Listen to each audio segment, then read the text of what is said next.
Diálogo Directo.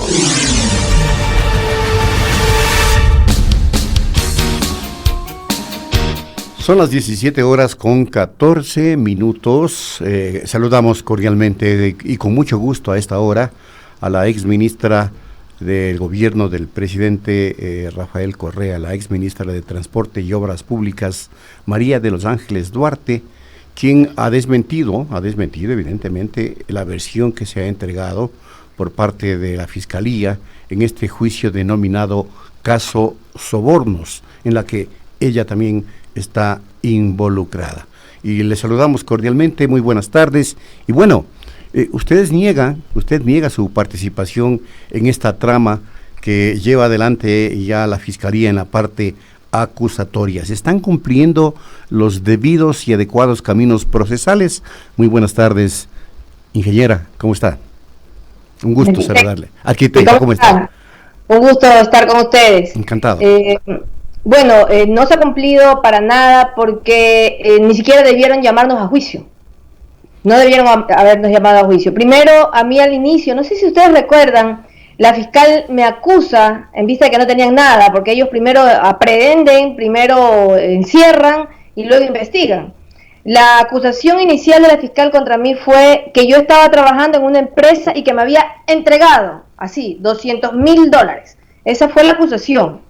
Luego se dieron cuenta que esa empresa me contrató cuando yo había salido muchos meses del gobierno, que no tiene nada que ver con ninguno de los ministerios en los que yo trabajé, y que no me había entregado $200,000, sino que había sido el sueldo de 2 años. Ya, y fíjense cómo tergiversan. Con eso prácticamente no me metieron presa solamente porque tengo un niño pequeño que está exclusivamente a mi cuidado, si no estuviera también privada de mi libertad sin ninguna razón.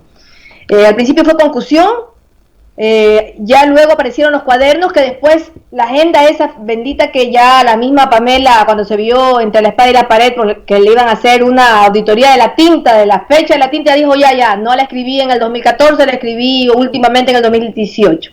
Pero en realidad, como la pericia de tinta tiene una variación de 6 meses, en realidad ella la escribió ya estando en el proceso. Es un terrible fraude procesal. Imagínense, con esos antecedentes, estando... Bueno, todavía estoy yo perseguida, me siguen policías, tengo un grillete, tengo que presentarme como si fuera algún delincuente peligroso. Tienen tantos policías alrededor mío y alrededor de todos los que están acusados, cuando en realidad los que necesitan son los ciudadanos que están siendo víctimas de una oleada de inseguridad tremenda. Y bueno, cuando quiso después cambiar la acusación ilegalmente, porque montó 2 juicios, siendo que yo había estado asistiendo y ido a declarar, en ningún momento se me ha pasado por la cabeza escaparme, porque en el rato en que yo quisiera, que no es mi intención porque no tengo por qué huir, si quisiera irme por alguna razón, dirán, es que es culpable, por eso huye. Yo por eso me quedo aquí, porque voy a demostrar mi inocencia. En todo caso, con todos esos antecedentes, junta los 3 acusaciones: asociación ilícita, tráfico de influencias y cohecho. Pero luego lo de barato otra vez dicen, porque legalmente no puedo, solo te voy a acusar de cohecho, que no prescribe. Porque no prescribe y puede ser juzgado en ausencia. No por mí, porque yo estoy aquí, evidentemente. Es por el presidente Correa, que quieren evidentemente inhabilitar. Que él no está, entonces necesitan poder juzgarlo en ausencia. Y bueno, hasta ahora, cohecho, usted sabe, tiene que haber exactamente un acto ilegítimo, ilegal, tiene que haber un contrato declarado ilegal, con una pericia, que no han hecho ninguna pericia, y además todos los órganos de control han absuelto los contratos, que por lo menos los firmados por el Ministerio de Transporte y Obras Públicas, los cuales fueron todos por licitación, y la mayoría delegados, firmados por sus secretarios, directores provinciales. Contra mí no tienen nada. Hasta ahora ha sido una absoluta injusticia haberme involucrado, y lo único que tienen son ese pendrive, donde están esos cuadros en los que ponen mis iniciales, y obviamente la declaración que ya sabemos pues de lo que es capaz Pamela Martínez, cuando ella sí ha sido completamente develada como una estafadora de esas talla gigante, ¿no? Eso es lo que tengo que decirle. Hasta ahora no se ha cumplido el debido proceso conmigo para nada. El abogado del presidente o del expresidente Rafael Correa ha dicho que antes que un juicio jurídico, es un juicio mediático, que se lo está ventilando en los grandes medios de comunicación, justamente por los intereses políticos que están en juego y que usted acaba de señalar. ¿Ratificaría usted este acerto, este criterio del abogado Jarrín? Absolutamente, por supuesto. Los medios están desesperados conmigo en realidad no tienen nada, yo soy un daño colateral, ya, pero en realidad lo que quieren es que no regrese pues Rafael Correa o alguien afín a él a gobernar el país, porque durante 10 años ellos tuvieron que morderse la lengua y no podrían hacer lo que estaban haciendo ahorita, crear un estado de opinión y mentir descaradamente sin darle oportunidad a los aludidos a defenderse. Recuerden que con la ley de comunicación, que ya la destruyeron, la derogaron, si alguien aludido reclamaba, el diario o el medio que lo difamó tenía la obligación de aclararlo en la misma proporción en la que fue colocada cualquier mentira o cualquier error respecto a esa persona. Ahora ya eso no existe, ellos difaman y ya no se ven obligados a aclarar. Entonces, ante la opinión pública, todos los que hemos sido involucrados injustamente en este caso, hemos sufrido un linchamiento mediático que antes se penaba. Ahora ya no, ahora es normal, es avalado por la ley y avalado por los políticos. Y ahora, ustedes, la recusación que se hizo a los jueces que van a seguir el caso y que no fue aceptada, ¿cómo sería o cómo debería calificarse? ¿Se procedió bien allí o es otra falla procesal? La recusación, en realidad, estoy aprendiendo algo de derecho con mi abogado, que es un abogado muy bueno de Quito. La recusación debe ser hecha a los jueces porque no estarían en capacidad, por conflictos de intereses o por enemistad evidente contra los acusados, no podrían estar en capacidad de ser juzgadores, digamos, sin ninguna inclinación, no me acuerdo la palabra, objetivos, ¿ya? Me parece que la recusación tuvo ciertas, fue fácilmente manipulable y dada de baja, ¿no? Pero bueno, al menos escucharon la recusación. Lo que sí fue absolutamente ilegal y fuera de proceso es que existiendo, no esa recusación, la apelación que había puesto Cristian Viteri, porque apeló a la absolución o el sobreseimiento de uno de los implicados, de Sinohidro. Y entonces, al apelar, la jueza Camacho, que fue la que, por su propia iniciativa, porque la fiscal los acusó, por su propia iniciativa lo declaró inocente, y hubo uno de los implicados que reclamó y dijo, bueno, ¿a cuenta de qué lo declaran inocente a él y no a nosotros? Eso es una apelación. Esa apelación debió haber sido resuelta mediante audiencia, sorteada y todo, antes de que el nuevo tribunal se autoconvoque y convoque la audiencia. Eso no se dio. Eso es una falla terrible del proceso, una ilegalidad monstruosa del tamaño de una catedral, y que quedará para la siguiente etapa, que es la apelación y el recurso de casación, que en el caso de que sea necesario tendremos que acudir, y si no, a instancias internacionales. Pero son fallas procesales tremendas. Ahora, Pamela Martínez, que es una de las principales implicadas, ¿ha tenido un trato preferencial, según su criterio, en este juicio? Claro. ¿Pero por qué? Bueno, le digo sinceramente, al inicio la forma en que ella fue aprehendida fue absolutamente ilegal y fuera de proceso, porque tampoco tenían nada en concreto contra ella.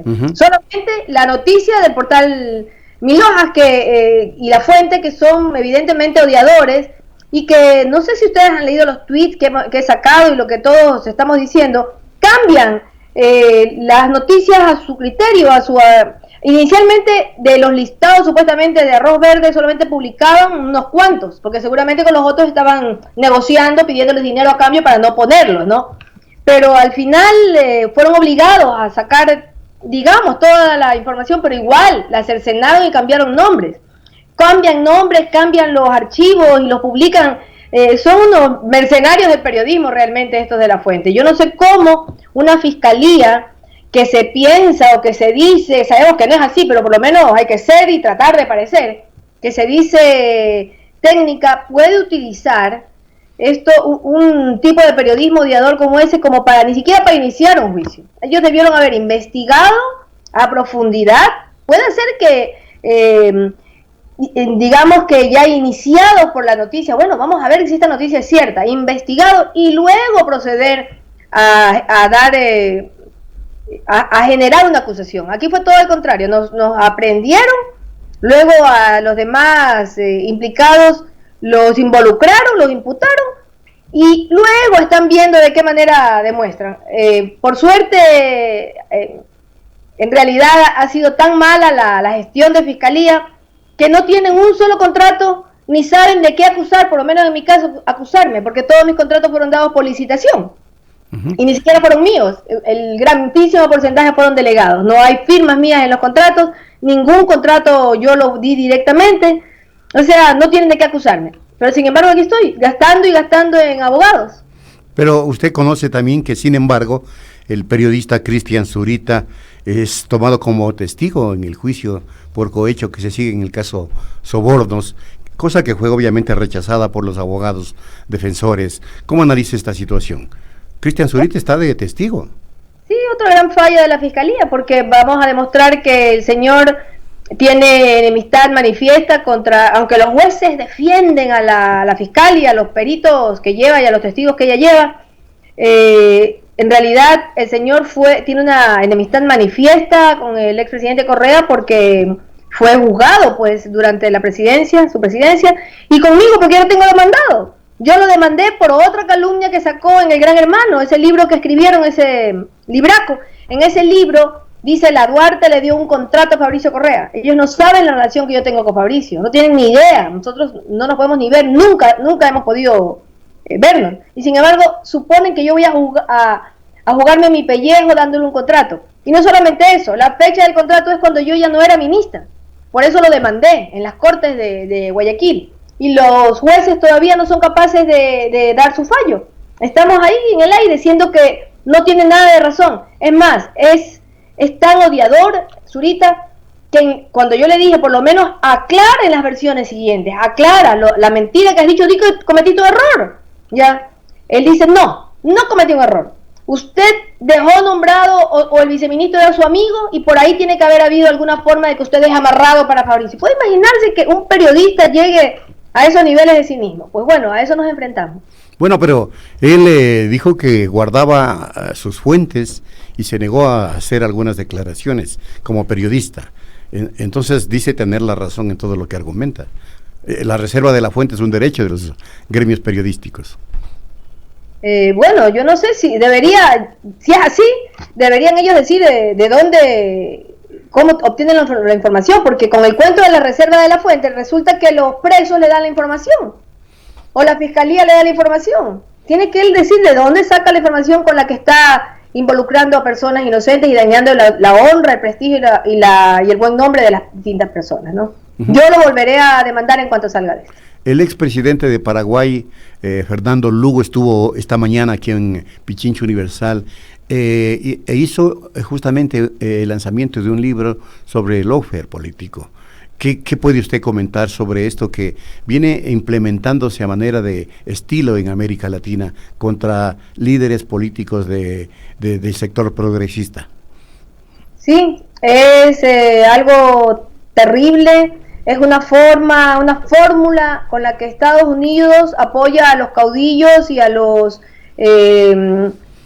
gobernantes con inclinación de derecha, tratando de sacar del camino a todos los presidentes o políticos de izquierda que queremos, porque esa también es la intención mía y me parece que es lo que tiene que pasar, que América Latina ya no sea el patio trasero de Estados Unidos y que tenga su propia política y que tenga sus propias formas entre todos los países de apoyarse. Es un error porque es un desconocimiento, porque muy bien lo hicimos nosotros como cuando el presidente Rafael Correa estaba en el gobierno, poder subsistir sin necesidad de ser tan serviles a las disposiciones del Fondo Monetario de los Estados Unidos a costa del bienestar de nuestros ciudadanos, de los ecuatorianos en nuestro caso. El Fondo Monetario exige políticas que son drásticas, dramáticas, terribles para la mayoría de los ecuatorianos, para los pobres sobre todo, y sin embargo los políticos en su desesperación y su ignorancia, porque no hay otra palabra para describirlo, suponen que es lo que debe hacerse. Y obviamente Estados Unidos se aprovecha de esa clase de políticos desubicados. Evidentemente una muestra es el que tenemos en este momento como presidente. ¿Usted piensa participar en política a futuro o solamente es un daño colateral el que está sufriendo con este juicio, como usted mismo lo acaba de señalar? Yo soy un daño colateral de este juicio y realmente a quién le puede quedar ganas de participar si no hay formas de garantizar la justicia en el futuro, después de lo que uno ha hecho. Recuerde todo el esfuerzo que yo hice reconstruyendo las carreteras. Fue un trabajo increíble, un trabajo bestial. Justamente teníamos 10, 15 contratos al mes entre fiscalización, estudios, contratos de obra, reparación de carreteras, todo para que el país ahí quede como quedó. Subió la infraestructura de nivel, ya estábamos por encima de todos los vecinos de Latinoamérica, ya hemos escalado puestos, llegando casi a estar en iguales condiciones que países de Europa.